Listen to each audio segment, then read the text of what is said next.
Welcome back, everyone, to Live at 9. So I lied earlier. I was standing on a box. I am not as tall as Leon Seals, who asked me about 8 inches. Leon, first off, thank you for joining us. Hey, thank you for inviting me. I'm loving it. Yeah, and if people don't know, or they just tuning in right now, you got to play in 2 different Super Bowls. You went to Jackson State and from Louisiana, correct? That's right. That's yeah, right. So long road to the Super Bowl, and now teams are getting ready. I mean, they're like 3-4 days away. What's that like when you're kind of getting closer? I mean, is it tough to sleep? Are you just thinking about the game? Well, you're so wrapped into it. You can't sleep. You know, you want to make sure you're doing everything right. Your meals are planned. Everything is planned. And once you get to that city, it's hyped up to a whole other level. Does it go quick, or is it slow though that final week? Let me tell you something. Seem like everything moves in slow motion, even the game, and it'll take you the week after. Then you have to really celebrate the week after, because you go back and replay everything that happened, and a lot of things that happened, you go, oh, I forgot I did all that. But, oh, yeah. Yeah, you talked about winning. Sadly, both of yours, you lost. What's that like for the team that is defeated in that game? Well, I'll tell you what, you know, I had a chance to play in 2 great Super Bowls. I did not win a Super Bowl, but that's something you just have to live with. It takes time, but over a period of time, you know, you get over it. All right, just to get to play, I mean, you think about how many players just don't even get to play in the play. I'm a Detroit Lions fan. I had not seen a playoff win in my lifetime. So it's not that easy to get there. Well, I know a lot of guys that have played the game and have never been to the Super Bowl. But I'm here with 2 Super Bowl rings. I'm loving it. I have nothing to be mad about. But Lewis Tillman always shows me the winner's ring, and they're a lot bigger than these rings.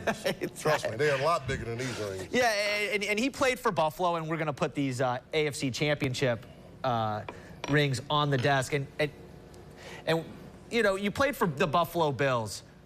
Buffalo Bills made the playoffs this year. You saw a wide right. You were in a Super Bowl where Norwood kicked it wide right. Oh, yeah. Oh, yeah. What was that feeling, you know, watching that again? I tell you what, I was there watching it with my wife and my kids. We sitting down watching, and when it went wide right again, they all just looked at me, and I looked at them and said, hey, wide right again.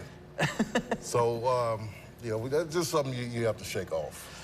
All right, let's take a look at these rings real quick. We're going to try to move them. The cameraman's saying we got to move them a little bit right. So talk about these rings and just the design of them. And okay, I'm trying to. Yeah. Okay, there you go. They can see it.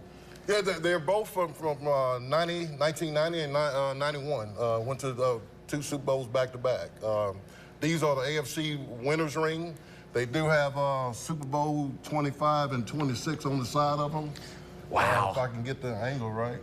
No, it's all good. Yeah, they do have Super Bowl 25 on them, and there you go. There you go. Yeah. There you go. There you see the 91 and 90. Yeah, and you know, coming from Jackson State and getting the chance to even be drafted and play in a Super Bowl, I mean, that's a wonderful feeling. That's a wonderful feeling. I don't think people realize, and I'm sure the Jackson State faithful knows, but I think for people that aren't Jackson State fans, how many great Tigers have really played in the Super Bowl, won Super Bowls? I mean, whether it's Walter Payton, you know, and beyond, there's just so many of them. Right. And coming from Jackson State, I mean, you had guys that I played with, like Chris Burkett, you know, helped set the pace and helped, when I got to Buffalo, helped groom me to even playing in the NFL. So these are people that you look up to, and you know, you just never forget them. So they just recently had Media Day for this. Did they have a Media Day? Was it that kind of a spectacle when you were playing? They had Media Day, and I'm telling you, from the time you wake up and eat breakfast, there's a media person following you around till you go to bed. The whole day is media. You know, practice is media, you know, and you live with it. It's just something you have to live with. Okay, so take me day of the game. That morning to the kickoff, what are you doing? Obviously, it's usually a early night game.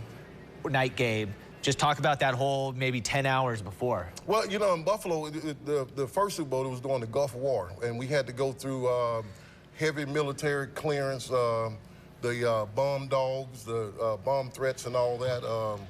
You know, getting to the stadium, your bus had to be searched for bombs and all that. But once we got in it, you know, the game started like 6 o'clock that evening. But a group of guys, we go to the stadium like at 12 noon. Right. Because we want to get past all that so we can focus on what we're doing.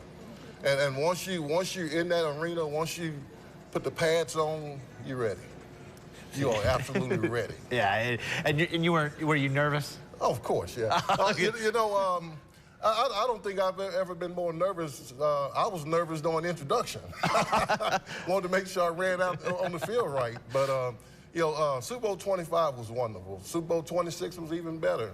But, again, it would have been much better if we'd have won. Okay, last question non-Super Bowl related. I know what you do. A lot of people in Jackson, people in your district know what you do. What do you do now? I'm a Hinds County Constable, District 4.